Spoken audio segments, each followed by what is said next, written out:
吴彦祖在社群软体 Instagram 上和影迷拜年，应景上传一张猪的照片，呼应今年是猪年。不过他选的猪图案似乎惹怒不少网友，因为面目狰狞的模样，让网友认为他刻意把猪和华人连结在一起，质疑他辱华。吴彦祖上传一张用英文字样写着"新年快乐"的猪照片。不过这只猪不走可爱路线，黑黑肥肥、张大嘴的模样让大陆网友看得刺眼，引起反弹声浪。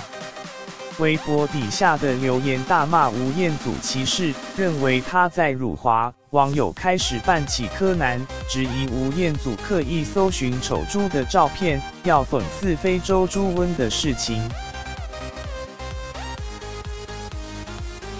艺人吴彦祖，2018年11月13日，这个角色是非常帅，完全不会破坏我男神的行为。吴彦祖去年11月回到香港拍电影，今年2月趁着春节休假期间飞美国陪老婆小孩过年。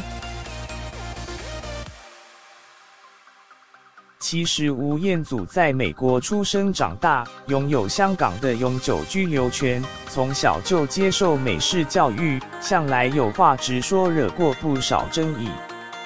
大陆媒体吴彦祖坦言，刻意模仿韩星会影响戏路，很多人会变成很像的样子，就是头发要奇怪，化妆，男人不像男人那种感觉，这我就不是特别明白。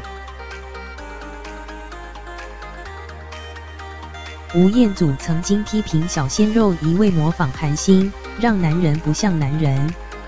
热爱 NBA 球赛的他，也多次为了护航勇士队而和骑士球迷隔空互呛。